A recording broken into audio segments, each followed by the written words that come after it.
And weirdly, at that time, I'd also written a Frasier spec script that nobody wanted, which seemed like just a great use of my time also, writing a spec script for a show that had been off the air for more than a decade.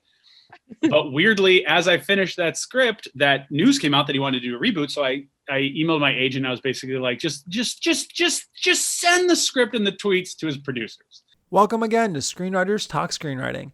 This episode is a replay of an interview we did with TV writer and creator of the new Frasier revival, Joe Cristalli. We did this interview after Frasier got picked up, but before the first season aired. They were still writing it during this interview. Joe Cristalli also worked on Life in Pieces, Perfect Harmony, How I Met Your Mother, Raising Hope, The Tonight Show with Conan O'Brien, and other TV comedies. Enjoy this interview with Joe Cristalli. Welcome to Screenwriters Talk Screenwriting with your hosts, Jordan Imiola, Kerstin Porter, and Rund Shami. Screenwriters Talk Screenwriting.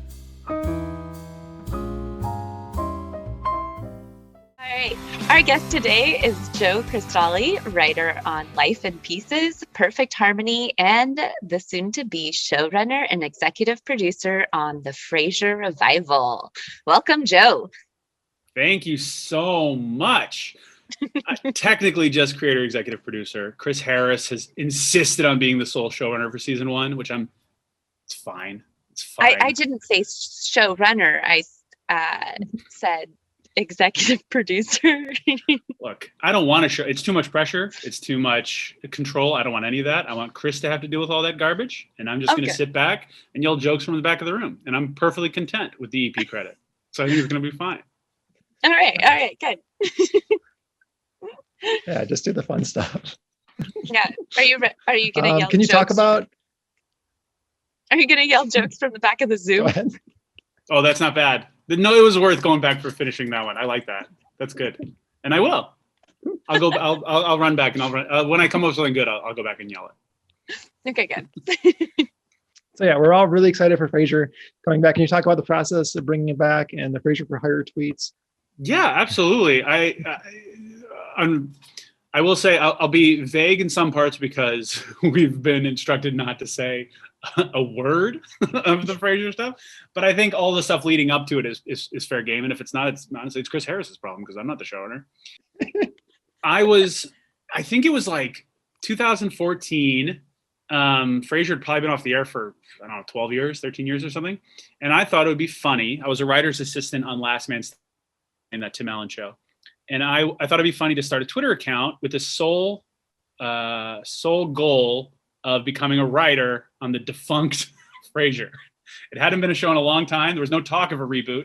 I just thought if I started doing bits that you could see on Frasier, maybe they'd hire me on a show that didn't exist. So I did that for, I did it for like 4 or 5 years to very mediocre acclaim. I think, the tweets were getting like maybe 30 likes on a good one. But then Kelsey came out in the news, Kelsey Grammer came out in the news and said he was looking to do a reboot. And weirdly, at that time, I'd also written a Frasier spec script that nobody wanted, which seemed like just a great use of my time also, writing a spec script for a show that had been off the air for more than a decade. But weirdly, as I finished that script, that news came out that he wanted to do a reboot. So I emailed my agent. I was basically like, just send the script and the tweets to his producers. Maybe they'll meet with me. I mean, it shows at least that I have a knowledge of the show that's probably unsurpassed. Maybe they'll meet with me and maybe I'm not a lunatic. So the producers did meet with me. They were very nice. We had a very nice meeting. I pitched them like a loose idea for what I thought a Frasier reboot could be. And they were absolutely lovely. And by the time I'd gotten back to my car, I had already gotten an email that said, we're not going to use you. No, you don't have the experience level to bring Frasier back. So no, thank you. And they were right. I think I was a staff writer on Life in Pieces at the time. But I said to my agent, okay, so if let's find somebody who has a little bit of cachet in this town, someone who isn't me, who just has a Twitter following. So I called my friend Chris Harris, who I had worked with on How I Met Your Mother. He was the number 2 there, number 3, if you count Carter and Craig as 2 separate entities. And he was running The Great Indoors, and he's been showrunning he's the best. He's beyond smart. He's beyond funny. He's in another level than a lot of the writers that I've ever worked with. And I was just like, I have an idea for Frasier. You want to come help me make it like really good? And then we can go and try and take it to Kelsey. And he was like, okay. And we did. And for some reason, Kelsey liked it. And that was 2.5 years ago.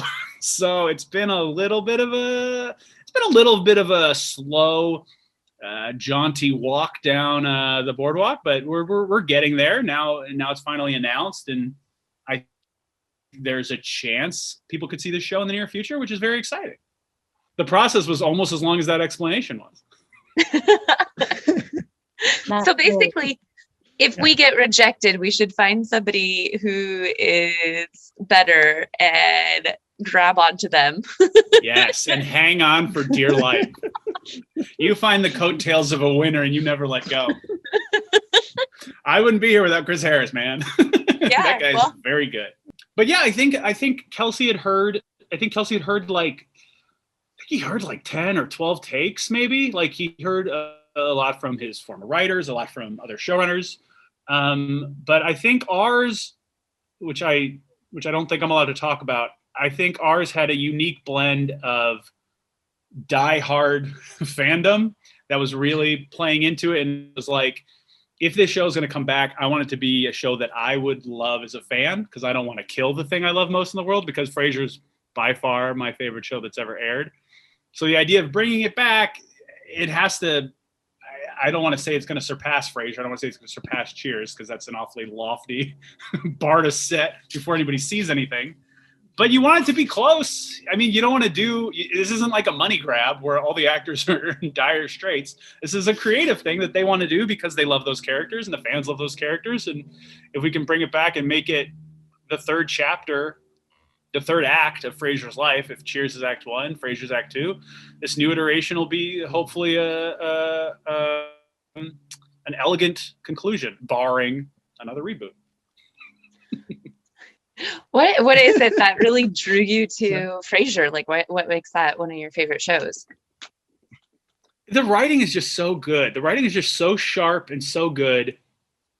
And it's one of those, I feel like sitcoms, maybe like 15, 20 years ago, I feel like they had a lot more freedom. Their creators had a lot more sort of, I don't know I'm not sure what the right word is, but it feels like shows today, once they get going, like Modern Family's been on the air for 11 years, so I'm sure the guys running Modern Family do whatever they want. But like a show that's on the air for like 2 years, you don't really have full creative control of what you want to do.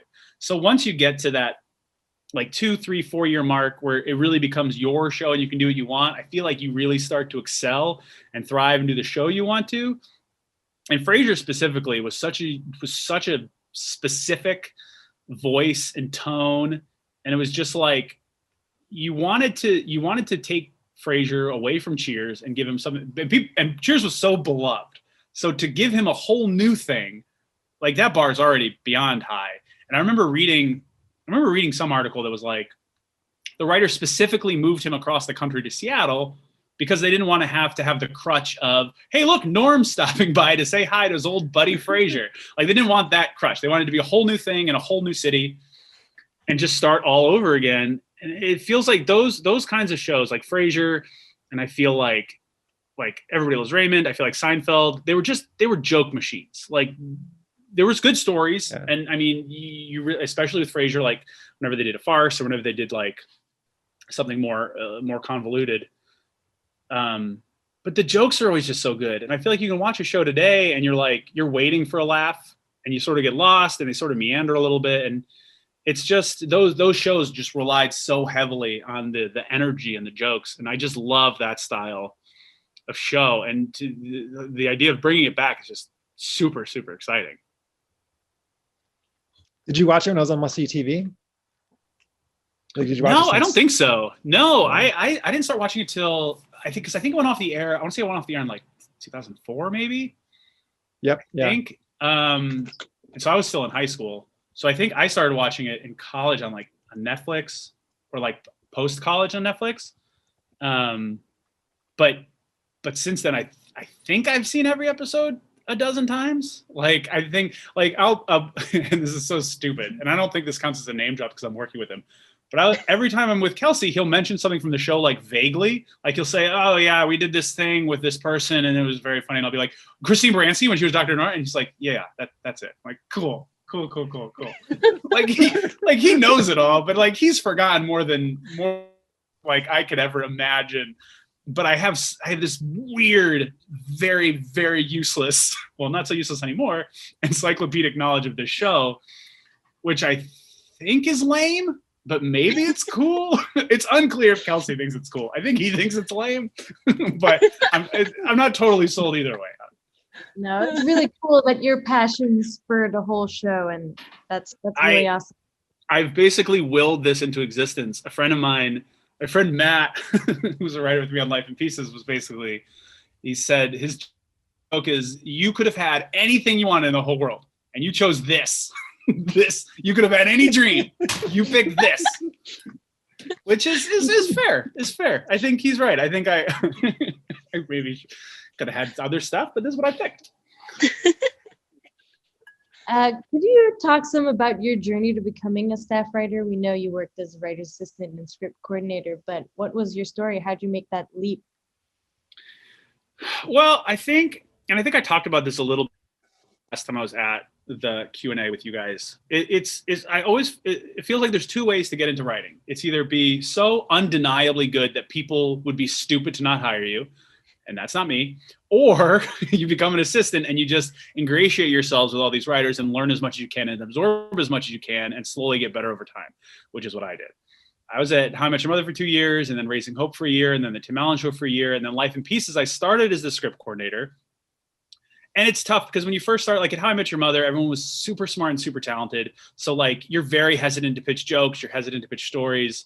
Really, the only time I ever pitched is if there was a lull for more than like 35 seconds. Then I'd like, well, what if Marshall has this joke about a bear? It's like, great, okay, let's use that. Joe had something. But as you start to gain confidence. Like, so by the time I'm on my third show or fourth show, it's like at Life in Pieces, I'd now been a writer's assistant script coordinator for 5 years, 6 years. So it's just like, I'm trying to pitch as much as a staff writer because I'm sick of being an assistant. I need to, at this point, you have so much confidence that's also juxtaposed with so much resentment that you're just throwing everything you can out in the hopes that someone will be like, oh, he's not bad, let's hire him. And it worked. I got promoted halfway through that first season of Life in Pieces, and then it was on for 4 years. And it was great. The tricky part is just, it's weirdly because I think inherently confidence is not a strong suit of most writers. And it's, you're just never going to make that leap unless you believe in yourself enough to start pitching more. Like if you could be the funniest writer in the world, but if you're sitting at that table or now sitting in a Zoom room and nobody ever hears you talk, nobody's ever going to know. Like you just sort of have to bite the bullet and just start throwing stuff out. And once you realize that 80% of what you say is going to fail or bomb, you're okay with it. I mean, nobody's batting 1,000%. Nobody's up there swinging for the fences and knocking jokes out of the park every time. It's a lot of like shitty puns. And then you get past it and you find something good. And it's like, oh, he's not awful. I can work with him again. Did you ever have a moment where you were like, oh, I went too far, or I've been saying too much, or anything like that? I don't think I've ever had a moment like that. I definitely had a moment where I was like, because that first year at How I Met Your Mother, like looking around there, it was like 18 writers and like 10 were executive producers, and they were all the smartest, funniest people at it. So I was instantly like, well, I definitely can't do this. I'm a fraud. These people are so good. I just can't. But that was a unique first job, because that show, I came on the show in like season 7 or season 8. So like when a show gets to that point, they have the cream of the crop in writers. Like a season 1 show, you start with a group of people, then season 2, you keep the people that are really good and you bring in new people that are good. And then season 3, you keep the really good people and you bring in a few more good people. So by the time you get to season 8, it's just like all-star after all-star after all-star. So you don't really have any duds left except for the dummies behind the computers trying to get bear jokes in every couple of hours. But everyone there was just, I think I was very lucky to have that be my first room, because that was such a warm and collaborative room. Like they encouraged the assistants to like talk and to be friendly and to be fun and engaging. So There's plenty of rooms where it's just like, okay, an assistant, we're calling you keyboard. Please don't look up. Just clickety clack everything down that we're saying. And that was not that room. That room was you to be engaged, which was super helpful. So I don't think you can't ever shy away from going too far unless you're being like misogynistic or racist. Because I don't think you can go too far in a comedy room, barring those awful things. But there's no joke that's bad enough, like unfunny wise, that's gonna scar you into never talking again. And if it does, not the job for you. And then how did you get rep? Did it happen before or after your first staffing job? I had another, God, all my stories are so weird.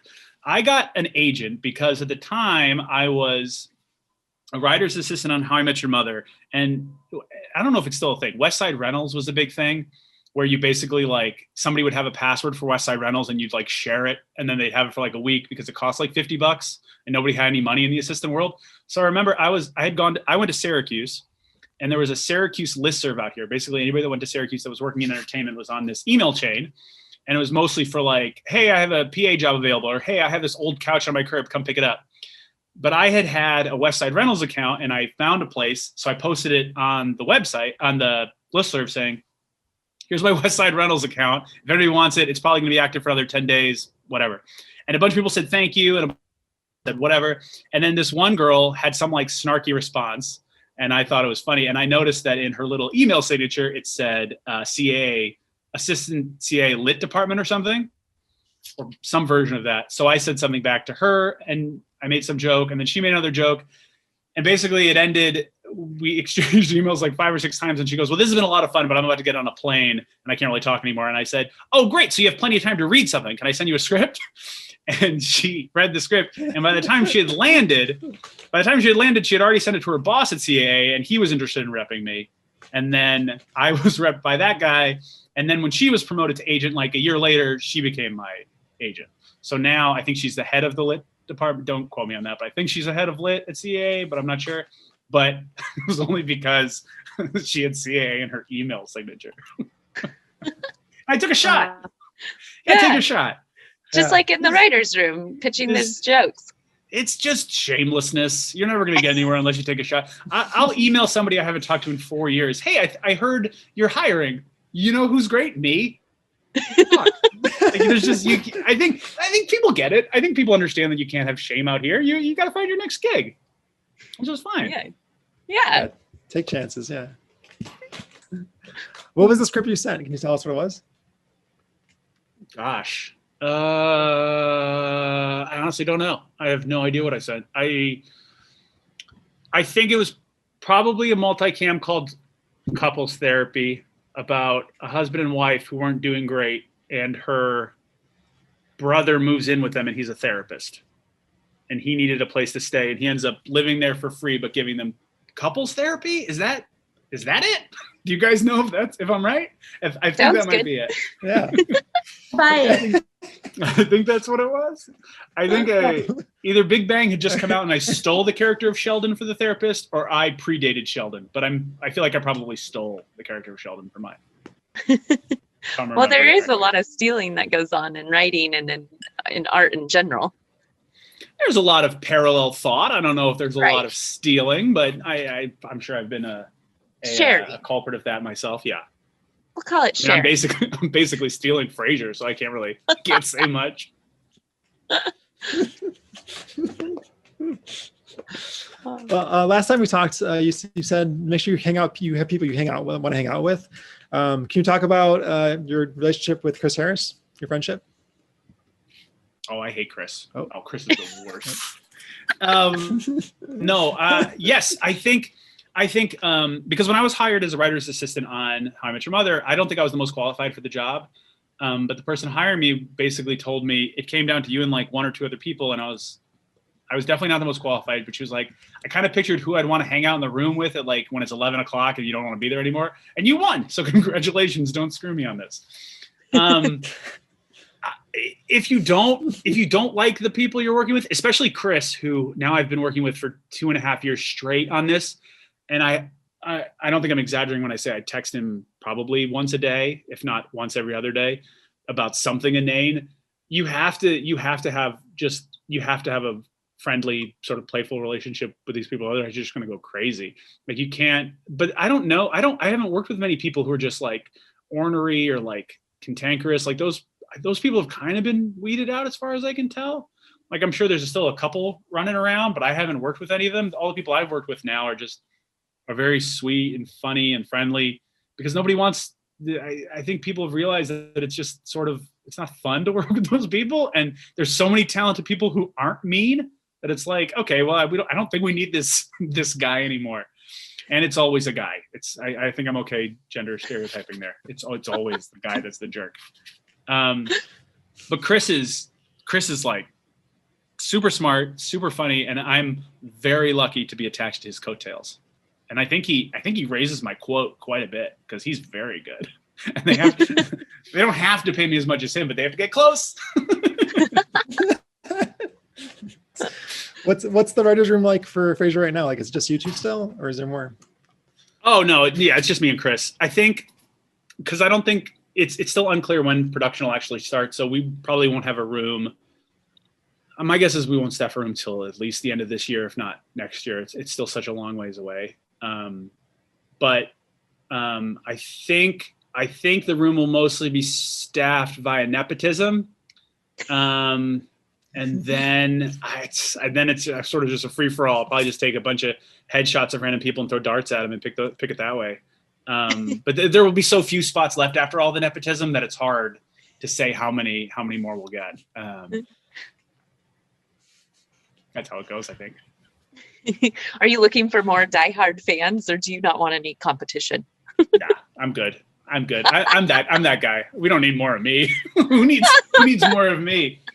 Well, that's the nice part, because when Chris and I wrote it, I mean, Chris obviously loves Frasier because he's a comedy writer and it's a great show, but he doesn't have nearly the weird psychoticness about it that I do. So writing the script, it was a lot of like, I'll have like a very like a 1%er joke about Bulldog, and Chris will be like, "Are we sure? Are we sure about this Bulldog joke?" I'm like, "Oh yeah, okay, I'm crazy. Let's cut it." Like, it's a very nice give and take, because while I'm trying to put stuff in that I think will satisfy the fans, he's putting stuff in that will just satisfy, which is I think is a good balance, in a great way. But I'm sure, look, any comedy writer that you hire has seen Frasier and probably loves it. I mean, I can't imagine there are many people that hate Frasier.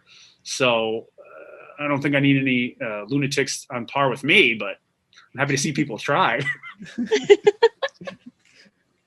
you have a favorite episode of Frasier?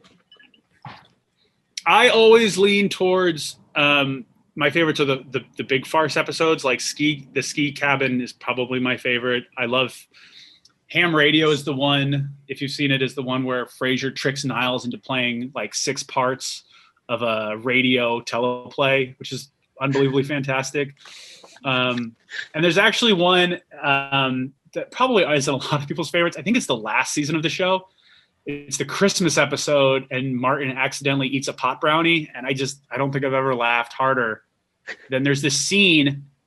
It's another farce. The whole premise is Niles is trying to unleash his wild side that he never did as an adolescent. So he buys a pot brownie and he accidentally mixes it up with Martin, and Martin eats it. So Niles thinks he's high, but Martin's actually high. And there's a scene where Frasier realizes what's going on and Niles is laughing, but then you hear Martin at the door with his keys, and you can hear the keys drop to the ground, and Martin just starts cackling with laughter. And it's this thing with that show is you don't even need punchlines. If you set up the story right with that show and the farce and all the stuff that's happening, you'll get the biggest laugh in the world off a look, or off an off-camera laugh, or just Niles going, "Oh, wow." Like, it's the biggest laugh in the world because they've set it up so elegantly and pristinely that it's like, it's just, I don't know what I'm doing. The bar's way too high. I'm going to really blow this thing. I'm going to kill this thing that I love. I know it. I'm going to blow it. I'm never going to make it back. To answer your question, I love all the episodes. All the episodes are my favorite. Yeah.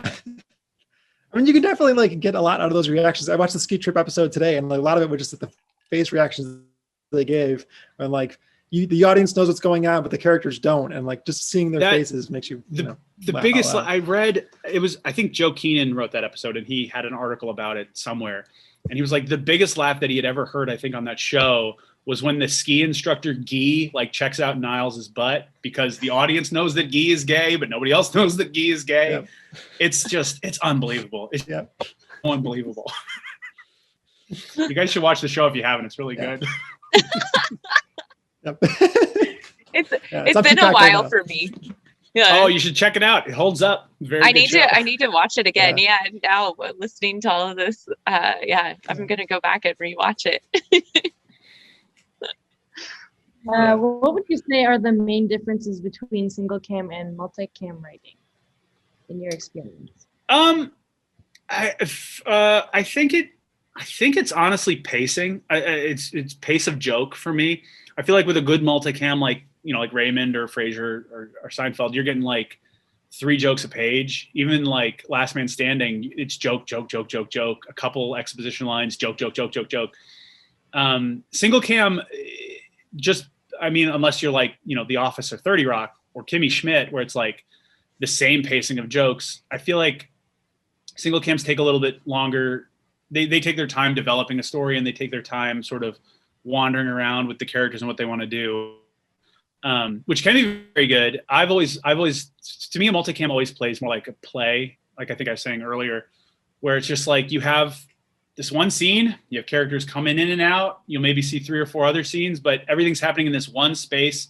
So there's no crutch of like a flashback pop, and there's no crutch of like going to a talking head. It's just like everything's right there in front of you, and everyone's got to be right on time. And Kim, you get 30 takes for something. If you're in front of a live audience, you're getting a couple tries at it. Like the audience is going to get sick of it. So it really is that sort of lightning in a bottle thing where you get one shot at it. You got to bring your A game, and it's just the energy to me is always big and fun. Like even show nights, like if you're on a multicam staff, you're down on set with all the other writers watching it. You're pitching jokes. If something doesn't work, you pitch a new joke and you try it out. Single cam, it's very different. It's almost like you're shooting a movie.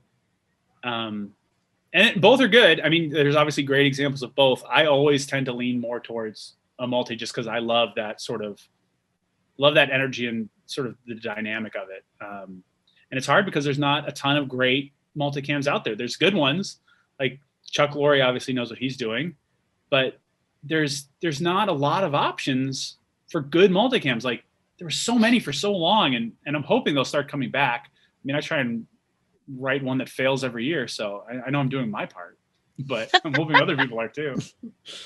Also, all the action lines in multicam are capitalized in the script. Single cam, not capitalized. So that's a big difference. And usually the dialogue's double spaced, correct? Sure. Sure. Also a big difference. Spacing's a big difference. Game changer. That was the kind of answer you were looking for, right? Revolutionary. You've also worked on Late Night with Conan. So can you tell us about that, being a researcher for Conan?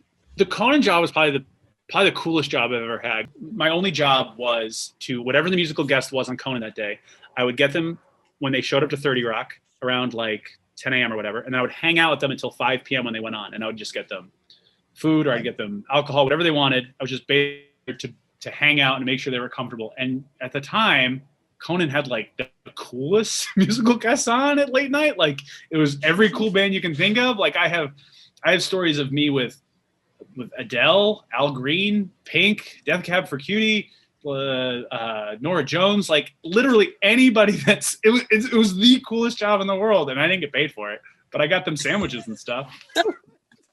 You got paid in awesome. Experience. Oh man, it was the best. And so I was there until Late Night ended. I was at Late Night for like the last 2 years, and the show moved out to LA. And the show was basically like to the assistants and the interns, if you move to LA, we could probably get you a job. So I was like, cool. So I moved to LA and I got a job as a researcher. And I really wanted to be a writer, but his writers are all so good and talented, and they've all been with him since like, 93, and they weren't leaving anywhere. It's like one of the best jobs in show business. So once you realize that you can't get in there, you sort of just have to leave. I don't think anybody works there between like 26 and like 38 years old, because either you've been there forever and you're not going anywhere, or you're there in the beginning, you're like, oh, I can move there's nowhere to go. I got to go somewhere else. But he was always the best. I mean, when our show got canceled, we got the Tonight Show, and then the Tonight Show got canceled, there was like a 4 or 5 month gap before we got Conan on TBS. And I think, he gave everybody like a severance of like 3 months pay or 4 months pay. He was like, I'm going to hire you all back, but I want you to be okay because you all just moved out to LA. And it was just like so nice and awesome. I bought a 4Runner, and then I just waited for another job to come around.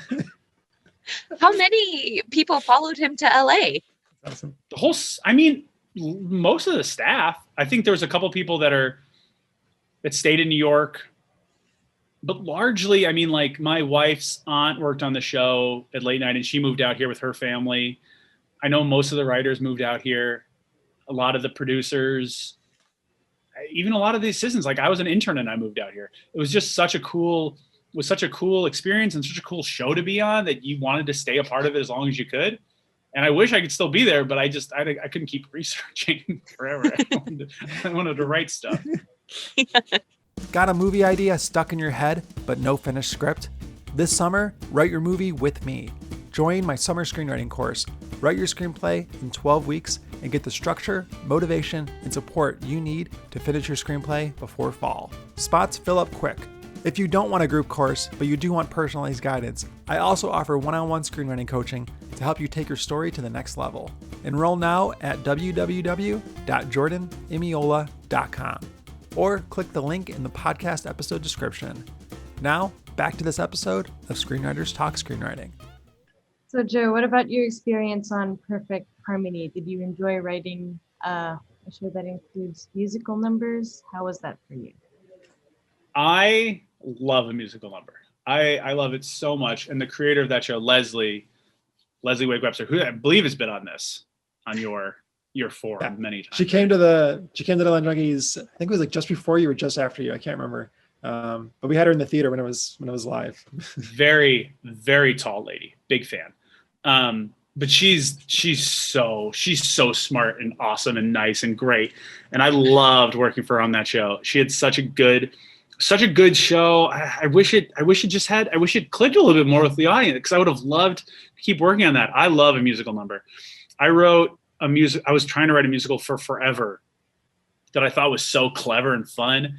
And then like last year I read about an Apple show called Schmigadoon, which is the exact same premise. And now I can't do mine any. Mine was like, some runaway finds a small town and it's just a musical and she can't get out and she's stuck in a musical. And that's pretty much what Schmigadoon is. And I was just like, and I read the script for it. I read the script for Schmigadoon and it was like 1,000,000 times better than anything I would have ever done. So it was like, God damn it. Oh, mine's garbage. I have like a 10% good version of this. So see a script. But I love musical numbers. On Life in Pieces, I got to write, and I'm positive none of you saw this, but I got to write, Samantha was in a school play, and it was Silence of the Lambs, the musical. And and it was so much fun writing lyrics for like a fake middle school production of Silence of the Lambs. Silence of the Lambs, A Starling is Born, I believe is the title of it. One of my proudest moments that I'm sure only my mom saw. I'm going to look it up now. Oh, good luck. But you can't find it. No. When you're writing, do you get to write some of the choreography? I mean, not specific choreography, but I don't know, a little bit of like where they're going and what they're doing, or? Well, it's, I think what you're asking the answer is no, but like in the thing, like I know that I wrote, a bunch of paunchy middle schoolers are holding moths up and like dancing in leotards. Like I didn't give them real choreography, but a couple people are holding baskets with lotion in them as they dance around. But like there's fun stuff you can do. I remember writing an episode where in Life in Pieces where Dan Bacadol's character was dressed as Cinderella. It was like a basketball story, and he had a whole thing about why he had to dress as Cinderella for a game. It was like a ritual, like a superstition thing. And I remember writing the stage direction, Tim waltzes with himself. And I still remember Dan on set in a Cinderella dress, like waltzing by himself. So like, there's a lot of stuff. Like most actors are very good and they'll come up with their own stuff to do on set. But every now and then you throw them like a little tiny nugget of nothing, and they make it very, very funny. So action lines weirdly matter sometimes. Yeah, that answered my question. That basically was what I was going for. So for Life in Pieces, how much did you and the other writers bring in of your own experiences, your own life experiences? Oh, I think all of it. I think every story on that show came from someone's real life story, whether it was maybe a bit exaggerated or was just a kernel that sprang into something else different. I'd fairly confident on that show, and most shows, usually the best stories are ones that are organic to people's lives because they're always going to be more relatable and grounded. Mm-hmm. Somebody will you can remember times somebody will walk in and say, this thing happened to me. And it's like, oh, that's a good episode. Let's try that. And then you just sort of figure out how it works. Yeah, I think it's more rare to just come up with something out of the blue, especially in those like Life in Pieces, which is a grounded family show. That stuff feels real. So it's not going to work if you're like, well, what if Tim hires a hot air balloonist to come? Well, is he really going to hire a hot air balloonist? What about, how about he just gets in an argument with his mother-in-law? Okay, that's good too. Let's do that. So would you have the moments where you'd sit down and be like, let's talk about things that happen in your family and then we'll pull from that? Or did people more so bring the experiences and then so they would have the idea for the story versus coming with their experiences? Does that make sense? I remember Life in Pieces in particular because that Justin Adler, who created that show, his whole thing for the show was he wanted to get the seminal moments in people's lives. Like the pilot, I think, was like the birth of a child, the funeral, someone having their period, and I forget what the fourth seminal moment was. But his whole thing was he wanted these 4 stories in each episode to be an important moment. He didn't want to just do the episode where it's like just your run-of-the-mill episode 14 of a sitcom. He wanted to do, this is where somebody got engaged. This is a 13th birthday party. This is where a mother realizes their child is growing up. So I remember, I feel like the first couple of weeks of each season, we'd spend writing all these ideas on the board, like dozens, if not hundreds of ideas of like, what are seminal moments? What are unique experiences that people have that we can do? And I remember it was season 3 or season 4. And he had this idea to do a miscarriage story, which everyone bucked up against so hard and was like, no, nobody wants to do that. And to his credit, he just kept pushing. He's like, no, it's relatable. It happens to a lot of people. People have stories about it. And we did a story about Zoe Lister-Jones's character, Jen, having a miscarriage. And it was really, really well done. It was really good. And it was clever and it was sharp. And it was just like, okay, this show can be really, really cool. And then we also did an episode based on one of the writers, Brad, who almost pooped his pants while in a magic trick. So I think the show has these sort of levels it can go to on 2 different ends of the spectrum, which is nice. Mm-hmm. That is fun. Do you have a favorite writer or showrunner you've worked with? Oh man, I think I have to say Chris Harris. Because gosh, working with him. Because he's sort of in charge. No, I haven't. I don't think I've worked with a bad showrunner. I think everyone I've worked with has been super, super good at what. I mean, if they're a showrunner, they know what they're doing. Leslie was incredible. Justin was super smart and funny at Life in Pieces. Yeah, it's hard to get in that. It's hard to get all the way to that top point and be just dumb and bad at it. So I think there are some people that are just another level above, but everyone's just it's hard to fail that hard upwards. I think I'm sure people do. I'm currently doing it. No. We have faith in you. Oh, thank you so much. It means so much. You don't even know how tall I am. It's amazing. I love that you have this confidence. I think we should be clear too to our listeners that Joe, he decides how good of a person you are based on your height. Oh, were we not recording for that? Yeah. Height is very important. That's my biggest problem with the Zoom rooms. No idea what people's heights are. I don't like it. So can you talk about your like personal deadlines? Do you do deadlines every day, or do you have how do you set deadlines for yourself? I think it's hard because I have 4 kids that are all under 4, so I don't get a ton of writing done during the day, if ever. So really, my kids are all in bed by like 8, and then I want to spend some time with my wife. So me and my wife Jessica will watch TV or talk from like 8 to 10, and then she'll go to bed at 10, and then I'll work from like 10 to midnight. So it's hard to set a deadline because I'm always so tired and not wanting to do anything. And then always like 2 nights of the week, I'm like, somebody sent a script that they wanted notes on, or I have to read something for staffing. It's just, so it's very rare that I'm just getting like all these hours allocated to just working. So I've always worked with, my deadline is crippling panic that I'm going to lose my house. I'm going to fail my family. So whenever I have a chance to work, I just get as much done as I can. And I just go full throttle the whole time. For me, crippling panic is the best motivator. I think if you're not working from a place of crippling panic, you have no business being out here. You're never going to be successful if you already have money and you don't really care if you're working. I'm texting my agent every day, why don't I have a job yet? And I have, it's not happening yet, so I'm texting her every day for a different job. And that's how you be successful out here, by crippling panic. So no, I don't have deadlines. I just worry that my family's going to die poor. And that's what I have to deal with. Does that answer the question? I feel like I answered the question. The question to life. I was going to ask if you had any favorite writing advice, but it sounds like crippling panic is that. Crippling panic and not being afraid to Google whatever you want while you're writing. I think I can work for maybe like 10 to 15 minutes at a clip before I go check Twitter or CNN or ESPN.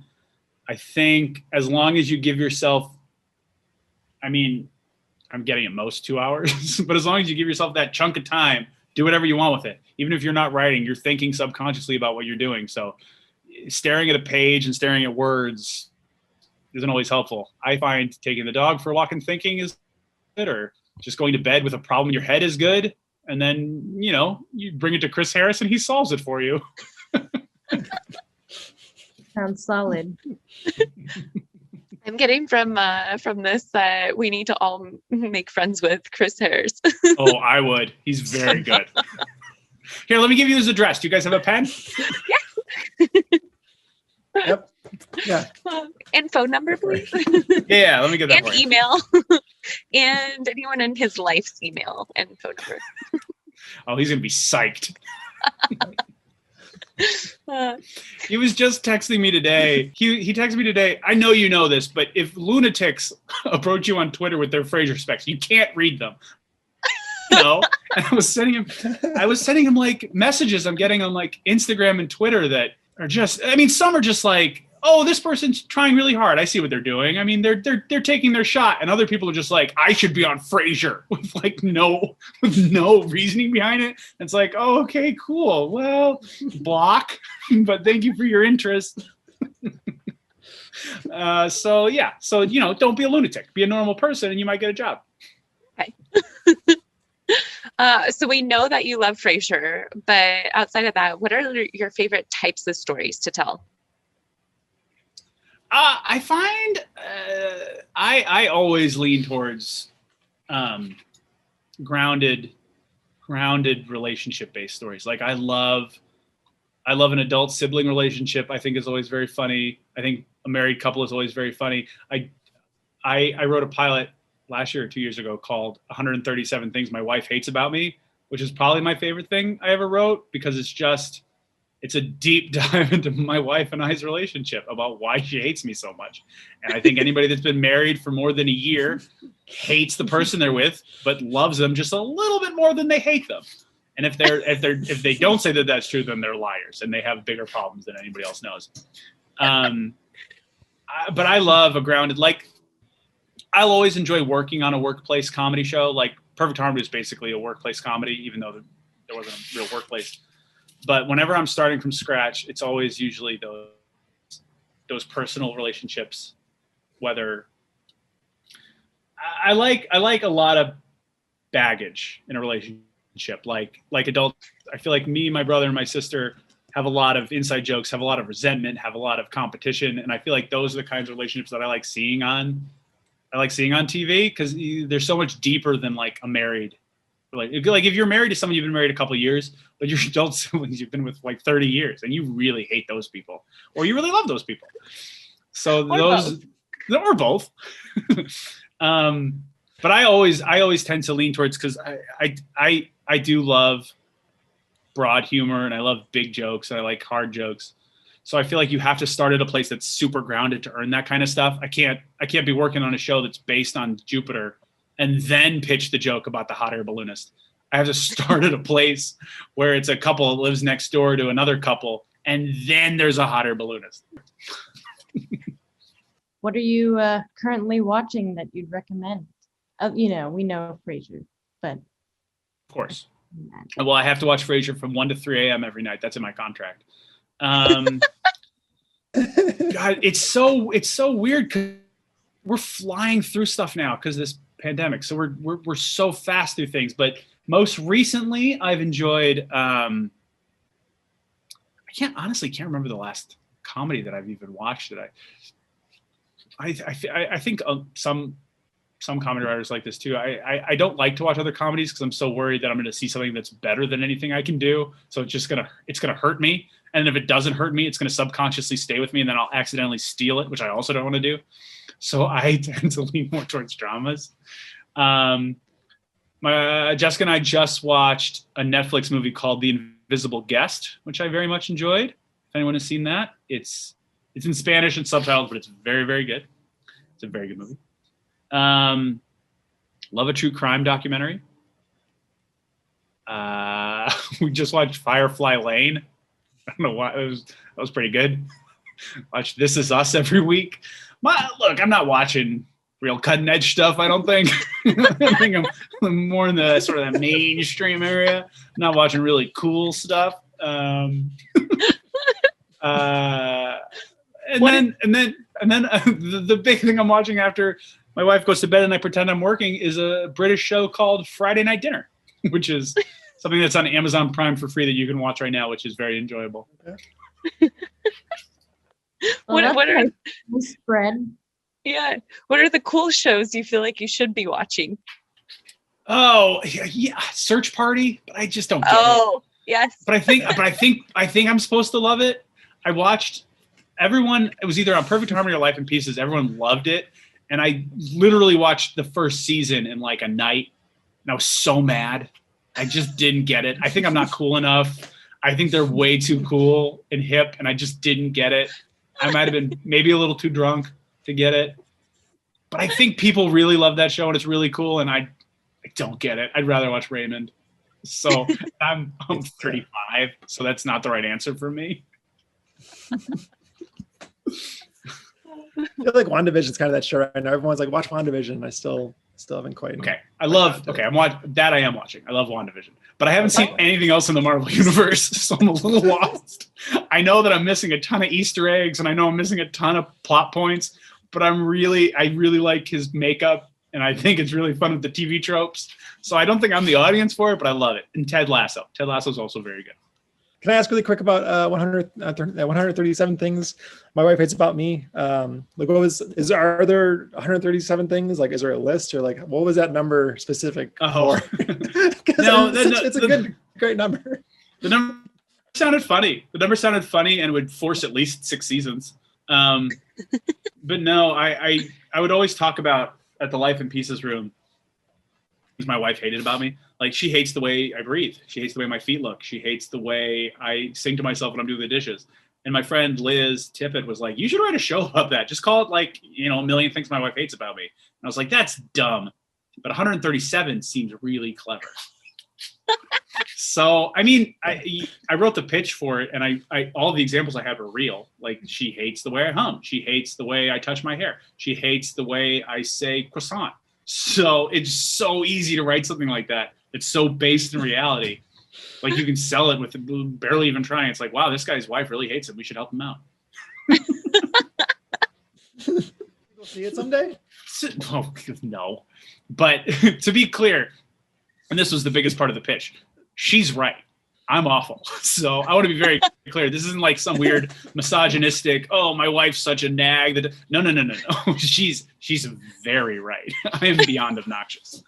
And that's it tonally, I think there'll be a lot like, I don't really know what the show is on AMC. I think it's called Kevin Can Go Fuck Himself, I think is what it's called. But it's basically like the sitcom wife that's had enough of like being that person, which is what I was trying to do. I wanted the wife to be the person you're like, oh, I understand this person. She's with a buffoon and I support her.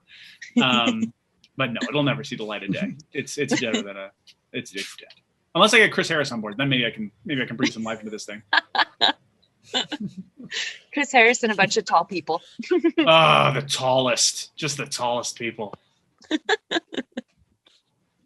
That's how you sell a show. Thanks for listening to Screenwriters Talk Screenwriting. Subscribe, rate, and review for more episodes. Hey, screenwriters, before you go, my summer screenwriting course starts next week, and spots are filling up fast. If you've been waiting for the right time to start your screenplay, this is it. Every week, you'll get 90-minute lessons and personalized feedback over Zoom with writers just like you, and every week, you'll write 10 pages until you have a finished feature screenplay. If you can't do weekly meetups, but do want to write your feature film fast, my most popular course, Write a Movie in 14 Days, is the course of the month, and is 50% off for this month only. It's helped so many writers push past procrastination. Check out both at www.jordanimiola.com. That's JORDANIMIOLA.com. Or look for the link in the podcast episode description. And now, the joke of the podcast. Do you want to hear a construction joke? Sorry, I'm still working on it.